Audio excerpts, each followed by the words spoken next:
Runtime polymorphism is implemented by using virtual functions only. Polymorphism refers to the property by which objects of different classes are able to respond to the same message but in different forms. Thus by using pointers of base class. So याला underline करा, या topic मध्ये हे महत्वाचं आहे. Pointers of base class. तुम्हाला base क्लासचा pointer बनवायचा आहे. शिकलो ना आपण पॉइंटर्स टू ऑब्जेक्ट्स. बस बेस क्लासचा पॉइंटर बनवायचा आहे. तर त्याने काय होणार आहे पुढे लिहिले मग. We can refer all the objects of its derived classes. Base क्लासचा पॉइंटर बनवल्यानंतर हा बेस क्लासचा पॉइंटर त्याच्या सर्व डिराइव्ड क्लासच्या ऑब्जेक्टला पॉइंट करू शकतो. सो रनटाइम पॉलिमॉर्फिझम मध्ये कन्सेप्ट अतिशय सिंपल आहे. लक्षात ठेवा, रनटाइम पॉलिमॉर्फिझम व्हर्च्युअल फंक्शनचा प्रोग्राम लिहायचा असेल तर आपल्याला बेस क्लासचा पॉइंटर बनवावा लागतो आणि उरलेले सगळे डिराइव्ड क्लासेस जितके असतील त्यांचे ऑब्जेक्ट्स बनवायचे. पॉइंटर मध्ये काय स्टोअर केलं जातं? ऍड्रेस. मग ऑब्जेक्टचा पॉइंटर बनवला तर त्याच्यामध्ये ऑब्जेक्टचा ऍड्रेस स्टोअर करावा लागेल. मग कन्सेप्ट कळलं तुम्हाला? सिंपल काय की बेस क्लासचा पॉइंटर बनवा आणि त्या पॉइंटर मध्ये डिराइव्ड क्लासचे ऑब्जेक्टचे ऍड्रेस स्टोअर करत जा आणि रिस्पेक्टिव्ह फंक्शन्स कॉल करत जा. दॅट इज द कन्सेप्ट जे आपण पुढे प्रोग्राम मध्ये पण बघूयात. Runtime polymorphism is achieved only when the virtual function of the base class is accessed through a pointer variable. Now let us see the concept behind this. Let me go to the board first.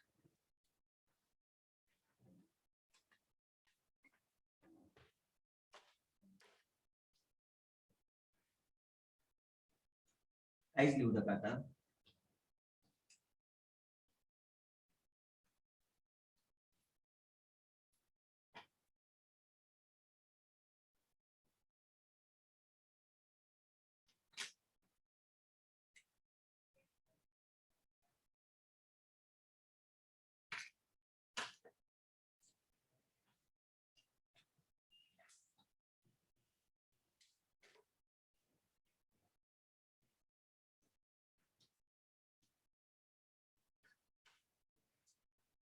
तो समजा हे multi level inheritance आहे.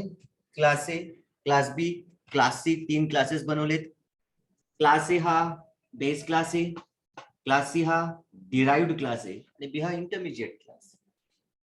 Runtime polymorphism कधी होतं तर function ओव्हररायडिंगच्या वेळेस.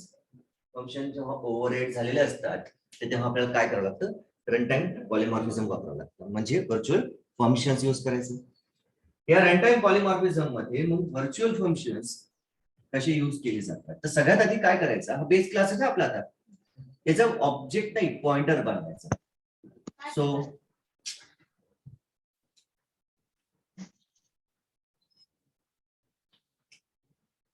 बरं, object बनवायचा आहे तर क्लास नेम ऑब्जेक्ट नेम ना, सेंटेन्स आठवतो ना. चला, क्लास नेम ए, ऑब्जेक्ट नेम ओबीजे दिला. हो, पण आपल्याला ऑब्जेक्ट नाही बनवायचं ना, आपल्याला काय बनायचं? पॉइंटर. आपण काय करूया? पॉइंटर ओबीजे लिहूया, त्याच्यावर पॉइंटर पीटीआर लिहू. चला आपण जसं नेहमी लिहितो. काय केलं मग आपण? बेस क्लासचा पॉइंटर बनवला. आता पॉइंटर मध्ये काय स्टोअर होतं? ऍड्रेस. ऑब्जेक्टचा पॉइंटर असेल तर ऑब्जेक्टचाच ऍड्रेस स्टोअर करावा लागेल.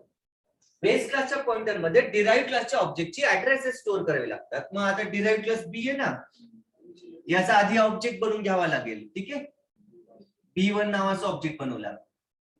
मग आता आपल्याकडे बेस क्लासचा पॉइंटर आहे, डिराइव्ड क्लासचा ऑब्जेक्ट आहे. पॉइंटरला इनिशियलाइज करायचं आता. PTR equals to address of B1. ठीक आहे, झालं. दुसरा आपल्याकडे अजून एक डिराइव्ड क्लास आहे, लास्ट डिराइव्ड क्लास सी. त्याचा पण ऑब्जेक्ट बनवला C1 नावाचा. तोच पॉइंटर परत यूज करा आणि त्याच्यामध्ये आता ऍड्रेस ऑफ C1 स्टोअर करा. एवढंच आहे पोरांनो. एकदम सिंपल आहे, पण ह्या टॉपिकला कठीण करून शिकवलं जातं, मुलांना कळत नाही.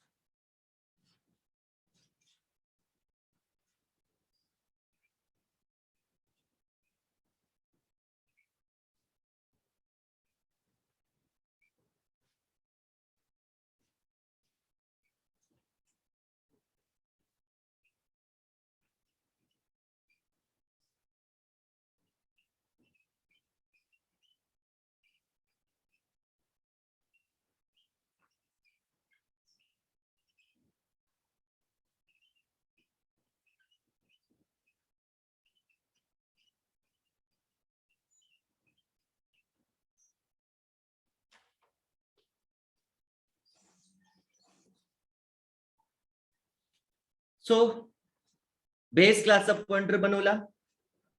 आधी त्या बेस क्लासच्या पॉइंटर मध्ये डिराइव्ह क्लास जो आहे बी त्याच्या ऑब्जेक्टचा ऍड्रेस स्टोअर केला.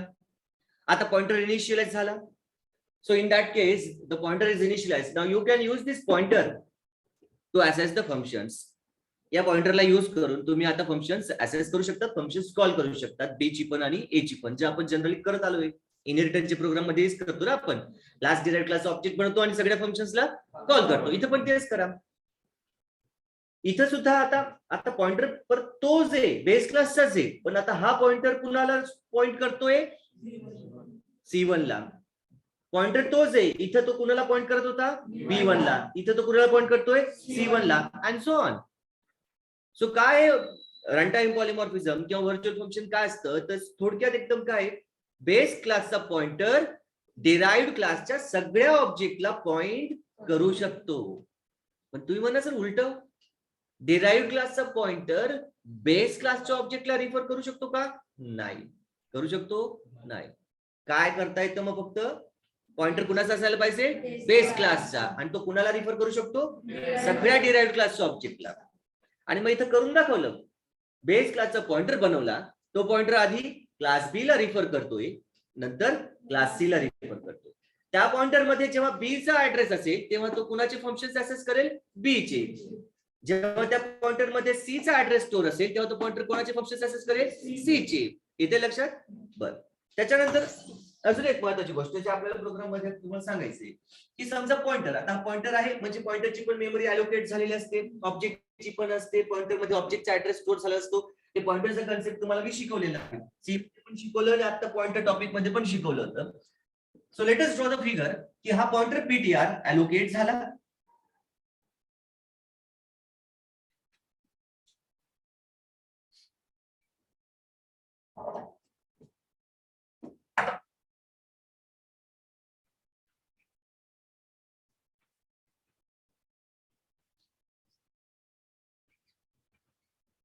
दोन ऑब्जेक्ट आहे B1 आणि C1 नावाची, ती पण अलोकेट झाली. आणि everybody has its own address असतो ना. फॉर एक्झाम्पल याचा ऍड्रेस 1001 2001 5000 नाही, मला 5 घ्यायचा आहे 5001 झालं. इनिशियली पॉइंटर मध्ये बी चा ऍड्रेस स्टोअर झाला होता, म्हणजे काय असेल रे याच्यात? 1001. जेव्हा त्या पॉइंटर मध्ये B1 चा ऍड्रेस स्टोअर होता, तो कुणाला पॉइंट करतोय? B1 ला. मग आता तो कुणाला ऍक्सेस करू शकतो? B1 ला, म्हणजे क्लास बी च्या ऑब्जेक्टला, आणि डायरेक्टली क्लास बी च्या सगळ्या फंक्शन्सला तो आता ऍक्सेस करू शकतो. याचे करू शकतो का आता? नाही. आता सध्या ऍड्रेस याच आहे ना. बरं, त्याच्यानंतर आपण काय केलं? त्याच्यामध्ये आता सी चा ऍड्रेस स्टोअर केला. पण करेल रे सी, म्हणजे त्याच्यात काय स्टोअर झालं असेल? 2001. आता तो याचा पॉइंटर आहे, तो आता तो याला ऍक्सेस करेल, याला नाही करणार. अशाच पद्धतीने मल्टिपल क्लासेस असतात, आपण तर फक्त 3च घेतो. एकाच पॉइंटरने तुम्ही वेगवेगळ्या क्लासेसला आणि त्यांच्या ऑब्जेक्ट्सला ऍक्सेस करताय. So it is taking multiple forms. घेतोय की नाही तो pointer multiple forms? Yes, it is taking multiple forms. Then what is it is called as polymorphism. पण हे फॉर्म्स तो कधी घेतो माहितीये? रन टाइमला. कधी घेतोय? रन टाइमला, कंपाईल टाइमला नाही. जेव्हा प्रोग्राम एक्झिक्युशन मध्ये असतो तेव्हा त्याला कळतं. जेव्हा जेव्हा त्याच्यामध्ये ऍड्रेस येत जातो तेव्हा तेव्हा त्याला कळत जातं की तो आता कुणाला पॉइंट करणार आहे. सो हा जो एक सिंगल पॉइंटर आहे बेस क्लासचा, तो मल्टिपल फॉर्म्स घेत जातो आणि ते रनटाइमला घडतंय, म्हणून त्याला म्हटलं गेलं रनटाइम पॉलिमॉर्फिझम. हा पूर्ण प्रोग्राम जेव्हा आपण इम्प्लिमेंट करू, याच्यामध्ये आपल्या व्हर्च्युअल फंक्शन्स पण वापरायची. का वापरायची ते मी तो प्रोग्राम ज्यावेळेस सांगतो. आणि म्हणून रनटाइम पॉलिमॉर्फिझम फक्त व्हर्च्युअल फंक्शनने सोडवला जातो, दुसरं ऑप्शन नाहीच आहे C++ मध्ये. आणि केलं कसं जातं, कन्सेप्ट काय आहे, आपल्याला काय करावं लागतं, कशा पद्धतीने ऍड्रेस स्टोअर करायचे आणि फंक्शन्स ऍक्सेस करून घ्यायचे, हे टोटल आहे तुमचं runtime polymorphism by using functions. You can write down this concept.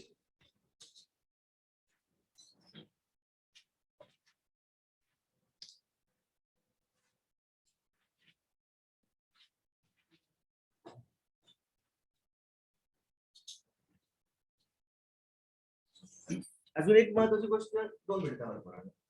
हे बघा, हा पॉइंटर आहे डिक्लेअर केलेला. जसं मी सांगतो, मी एक इंटिजर व्हेरिएबल डिक्लेअर केला, इंटिजर ए. व्हेरिएबलचं नाव काय? ए. हा व्हेरिएबल कुठल्या टाईपचा आहे? इंटिजर, म्हणजे त्याचा टाईप इंट आहे. जर मी एक ऑब्जेक्ट बनवला सॅम्पल एस, एस काय? ऑब्जेक्ट, पण त्या एसचा टाईप काय? सॅम्पल. जर मी पॉइंटर बनवला सॅम्पल पॉइंटर एस, पॉइंटरचं नाव एस आणि पॉइंटरचा टाईप सॅम्पल. मग इथं पॉइंटर पीटीआरचा टाईप ए. टाईप काय आहे? तर तो कुणाचा बनवला गेला, कुणाचा ऑब्जेक्ट आहे, कुणाचा पॉइंटर आहे, तो त्याचा टाईप असतो. क्लास इज द टाईप, मी तुम्हाला सुरुवातीला शिकवलं. मग आपल्याला याच्यामध्ये अजून दोन गोष्टी कन्सिडर कराव्या लागतात, ते म्हणजे पॉइंटरच्या संदर्भात. एक म्हणजे टाईप आणि दुसरं म्हणजे कंटेंट. मी हे तेव्हा पण शिकवलं होतं जेव्हा पॉइंटर टॉपिक सुरू केला होता. कंटेंट. जेव्हा मी विचारलं what is the type of the pointer PTR? A. Now if I am asking in this case what is the content of the pointer PTR? Address of P1. What is the content of PTR in this case? Address of P1. So we have to remember two things, that is the type of the pointer and the content of the pointer. Virtual function मध्ये हे लागणार आहे आपल्याला. आता लिहून घ्या सरळ.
झालं लिहून? ठीक आहे. Let us write down a program now. Write a program to demonstrate runtime polymorphism in object-oriented programming. कोणी लिहितंय रे बोर्ड वरून? Anybody writing from the board? Base class मध्ये फंक्शन होता डिस्प्ले नावाचा. डिराइव्हड क्लास मध्ये पण फंक्शन आहे डिस्प्ले नावाचा. वरचा फंक्शन इनहेरिट होऊन खालच्या क्लास मध्ये आला. 2 डिस्प्ले फंक्शन झालीत म्हणजे फंक्शन ओव्हरराईड झालाय. आता तुम्ही डिराइव्ड क्लासचा ऑब्जेक्ट बनवला आणि डिस्प्लेला कॉल केलं तर कोणाचा डिस्प्ले एक्झिक्यूट होणार? डिराइव्ड क्लासचा डिस्प्ले एक्झिक्यूट होणार. बेस क्लासचा डिस्प्ले एक्झिक्यूट होईल का? नाही होणार. मग काय झालं? ओव्हररायडिंग झाली. कुणी कुणाला ओव्हरराईड केलं? डिराइव्ड क्लासच्या डिस्प्लेने बेस क्लासच्या डिस्प्लेला ओव्हरराईड केलं. जो फंक्शन ओव्हरराईड झालेला असतो तो हाईड होतो कुठे? डिराइव्ड क्लासमध्ये. तो हाईड झालेला असतो. जसं मी काल तुम्हाला मुद्दामून कमेंट करून टाकलं होतं आणि तो ऍसेस होत नाही. त्याला कसं करायचं? मग दॅट ओव्हररायडिंग झाली म्हणजे तुम्हाला कळलं की हे रनटाइम पॉलिमॉर्फिझम झालेलं इथं. आणि मग रनटाइम पॉलिमॉर्फिझमचं सोल्युशन काय होतं? Virtual function. जसं मी काल बोललो होतो की काल फक्त प्रॉब्लेम सांगितला, सोल्युशन आज शिकायचंय की व्हर्च्युअल फंक्शन. व्हर्च्युअल फंक्शन मी अजून समजा नाही करत, पण आपण कन्सेप्ट काय आता काय शिकलो? कन्सेप्ट काय करायचं? मग व्हर्च्युअल फंक्शन आणि रनटाइम पॉलिमॉर्फिझम मध्ये पॉइंटर बनवायचा. कुणाचा बनवायचा? बेस क्लासचा.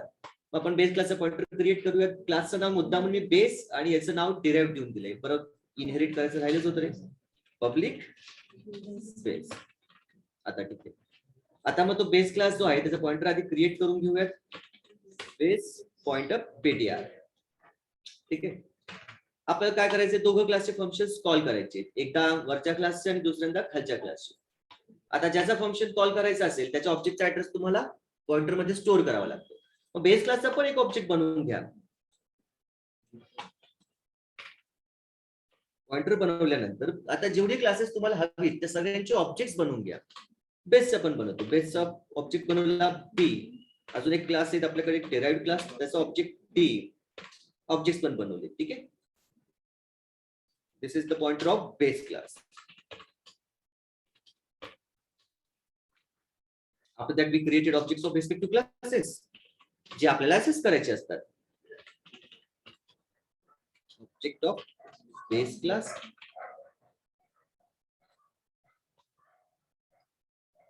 Object of derived class.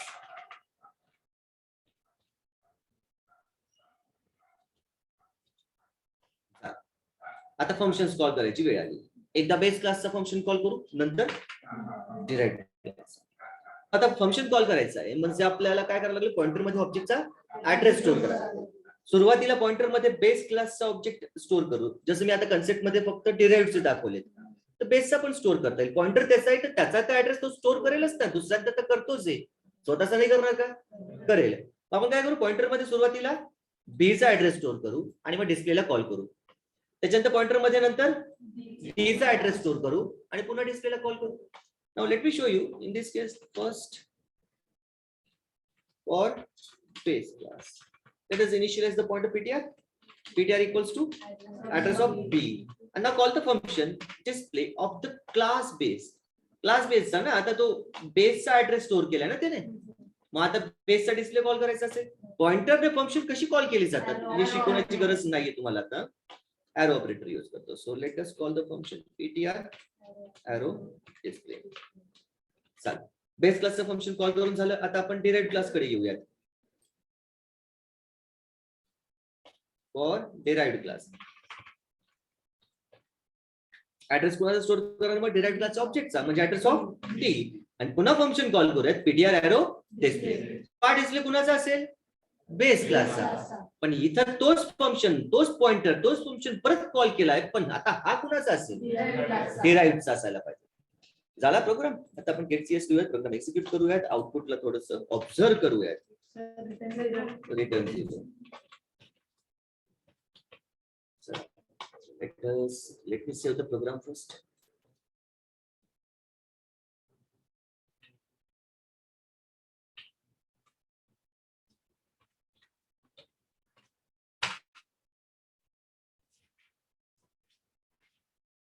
So दोनदा फंक्शन कॉल केली होती डिस्प्लेला आणि इथं दोघीकडे दिसतंय बेस क्लास डिस्प्ले आणि बेस क्लास डिस्प्ले. काय झालं? बरं इथं तर ठीक आहे बेस क्लास डिस्प्ले म्हणजे बेस क्लास जो आहे बघा, मी मेसेज लिहिले तिथं हा डिस्प्ले कुणाचा होता? बेस क्लासचा. मेसेज काय लिहिलं होतं मी? Base class display. इथं हा डिस्प्ले डिराइव्डचा होता म्हणजे मेसेज काय लिहिलं होता? Derived class display. एकदा बेस क्लासचा कॉल करायचा होता म्हणून बेस क्लासचा ऍड्रेस स्टोअर केला, कॉल केला, तर बरोबर कॉल झालेला होता. दुसऱ्यांदा जेव्हा डिराइव्ड क्लासचा करायचा होता, डिराइव्डचा ऑब्जेक्ट स्टोअर केला होता, फंक्शन कॉल केला होता, डिराईव्हचा फंक्शन एक्झिक्यूट व्हायला पाहिजे तरी बेस क्लासचा झाला. Now what is happening, here comes the point. आता इथं अजून एक महत्वाचा पॉइंट. आउटपुट समजलं सगळ्यांना? होतंय का जसं हवं होतं? Now here comes the point that you have to make a function as virtual. तुम्हाला काय करायचंय? Virtual. Runtime polymorphism, function overriding, and now the last step, you have to make the function as virtual. तुम्हाला function virtual करावा लागेल. नाही केलं तर output दिसलं तुम्हाला? जे एक्सपेक्टेड होतं ते घडलं का? नाहीच घडत ते. दोघी ठिकाणी बेस क्लासचेच फंक्शन एक्झिक्यूट केले गेले. डिराइव्ह क्लासचं करायला पाहिजे होतं दुसऱ्यांदा, नाही केलाय त्याने. मग लास्ट सोल्युशन होतं की आपल्याला काय करावं लागतं मग? Function virtual. कुणाचा फंक्शन व्हर्च्युअल करायचा? कुठला फंक्शन व्हर्च्युअल केला जातो? कधी केलं जातं? या सगळ्या गोष्टींचं नीट ऐका मी काय सांगतो. जेव्हा फंक्शन ओव्हरराईड झालेला असेल तेव्हा तुम्हाला फंक्शन व्हर्च्युअल करावा लागतो. तुम्ही तोच फंक्शन व्हर्च्युअल करू शकता जो ओव्हरराईड झालेला असतो. इतर फंक्शनला, असे फंक्शन जे ओव्हरराइडेड नसतात त्यांना व्हर्च्युअल करता येईल का? व्हर्च्युअल कुठे आलं? रनटाइम मध्ये ना. आणि रनटाइम कधी घडतो? ओव्हरराइड झाल्यावरतीच. म्हणजे कुठला फंक्शन ओव्हरराइड व्हर्च्युअल करता येतो? जो ओव्हरराइड झालेला असतो. तो कोण ओव्हरराइड होतो? बेस क्लासचा फंक्शन. सो साध्या भाषेत ज्याला अजूनही नाही कळते, फक्त आणि फक्त बेस क्लासचाच फंक्शन व्हर्च्युअल करायचा जो ओव्हरराइड झालेला असतो. राहील लक्षात? बेस क्लासचा फंक्शन व्हर्च्युअल करायचा जो ओव्हरराइड झालेला असतो. मग मला दिसलं अरे हा तो ओव्हरराइड झाला होता, मग मी याला तर करणार virtual by using simply virtual keyword. काही कठीण नाहीये, फक्त व्हर्च्युअल कीवर्ड युज करा त्या फंक्शनच्या डिक्लेरेशन मध्ये. चला आता हा फंक्शन काय झालाय? व्हर्च्युअल झालाय. आता परत एकदा एक्झिक्यूट करून बघूयात. एक मिनिट, बेस क्लास डिस्प्ले तरी सुद्धा का नाही?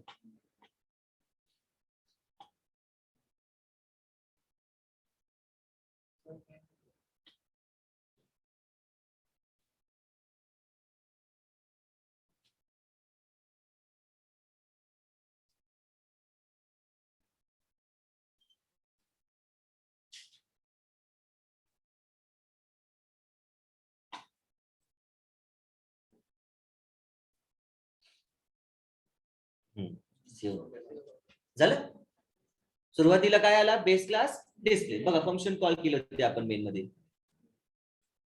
PTR arrow display. कुठला कॉल झाला रे? बेस क्लासचा. बाजूला पण लिहूया की कुठला कॉल होणार? बेस क्लास डिस्प्ले कॉल होणार इथं आणि व्हायलाच पाहिजे.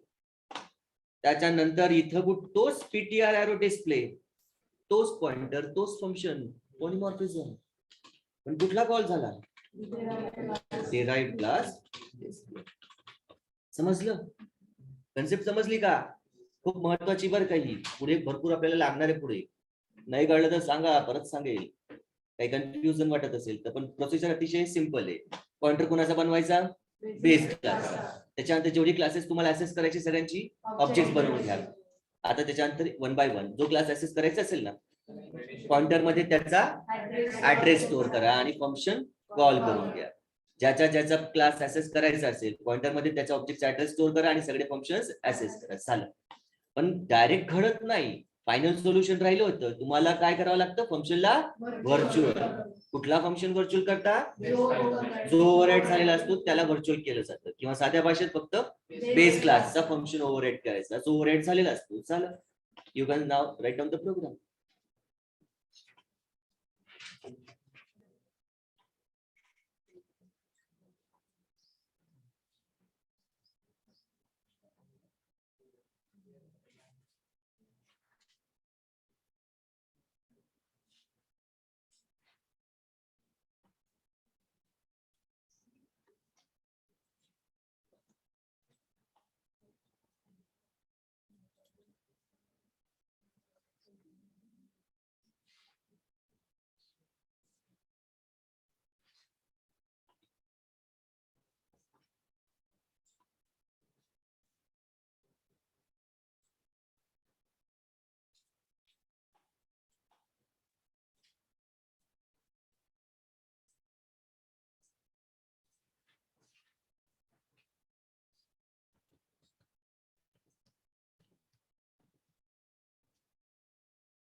चला, व्हर्च्युअल फंक्शन्स तर झालं. नेक्स्ट टॉपिक आहे pure virtual functions. What is pure virtual function आणि काय फरक आहे मग या दोघांमध्ये? सिंपल जो साधा व्हर्च्युअल फंक्शन आहे तो आणि आताचा प्युअर व्हर्च्युअल फंक्शन काय फरक आहे?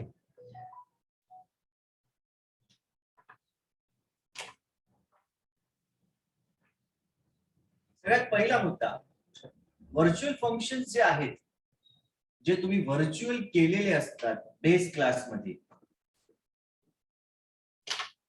हे असे फंक्शन्स असतात जे डिराइव्ड क्लासमध्ये ओव्हरराईड झालेले असतात. But actually it is not compulsory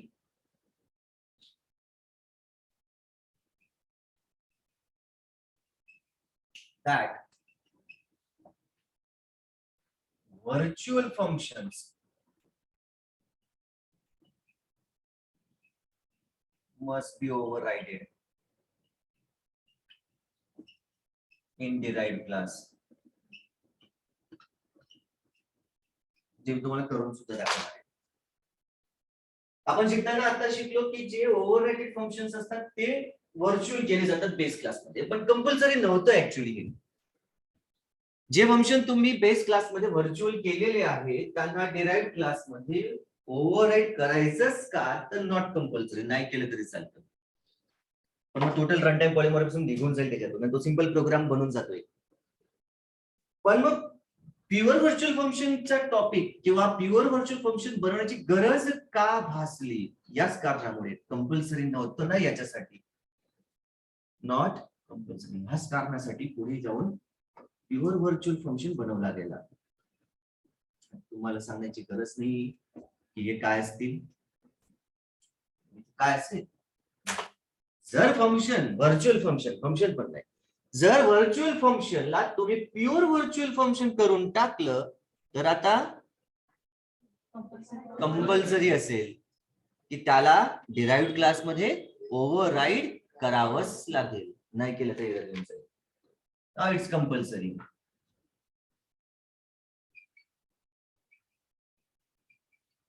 पुढचं ते आहे ते लिहून घ्यायचं. It's compulsory that virtual functions must be overrided in the derived class. हाच एक महत्वाचा फरक आहे व्हर्च्युअल फंक्शन्स आणि प्युअर व्हर्च्युअल फंक्शन्स मधला. व्हर्च्युअल फंक्शन्स असले तर त्यांना ओव्हरराईड करणं इतकं कंपल्सरी नाहीये. ओव्हरराईड केलं तरी चालतं आणि नाही केलं तरी चालतं. पण जर तुमचं व्हर्च्युअल फंक्शन हा तुम्ही प्युअर व्हर्च्युअल फंक्शन बनवलेला असेल तर त्यावेळेस मात्र अशा प्युअर व्हर्च्युअल फंक्शनला डिराइव्ड क्लासमध्ये कंपल्सरी ओव्हरराईड करावं लागेल. हा टॉपिक कळला, कारण कळलं, दोघांमधला फरक कळला. तुम्ही म्हणा sir pure virtual function program मध्ये बनवायचा कसं काय, तर प्युअर व्हर्च्युअल फंक्शन हा असा फंक्शन असतो जो बेस क्लासमध्ये फक्त डिक्लेअर केलेला असतो. काय असतं? डिक्लेरेशन. फंक्शन डिक्लेरेशन माहिती ना? हो, पण हे थोडं वेगळं असणार आहे. प्युअर व्हर्च्युअल फंक्शन हा असा फंक्शन आहे जो बेस क्लासमध्ये डिक्लेअर्ड आहे, त्याची कुठलीही डेफिनेशन नाही लिहिली जात, इट्स टोटली ओनली डिक्लेरेशन. पण त्याला कसं केलं जातं तर पुढे सांगतो, ते आपण थेरॉटिकल पार्ट मध्ये लिहून घेऊया. आता सध्या एवढंच लिहून घ्या, सिंटॅक्स वगैरे सगळं लिहून देईल तुम्हाला. हेडिंग देऊन टाका टॉपिकला प्युअर व्हर्च्युअल फंक्शन्स, आणि कन्सेप्ट थोडस दोघांमधला फरक जो आहे तो तुम्हाला माहिती असायला पाहिजे.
झालं असेल तर प्रेझेंट देऊन टाका सगळ्यांनी आता.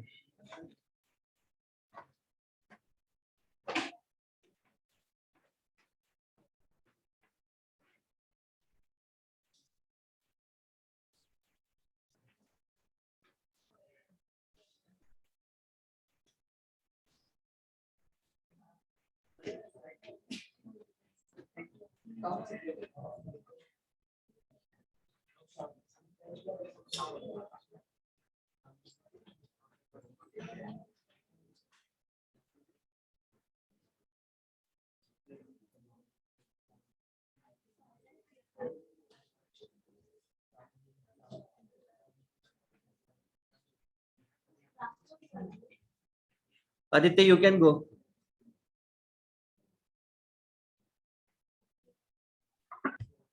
तुमचं पण लिहून घेतलं, तुम्ही पण जाऊ शकता.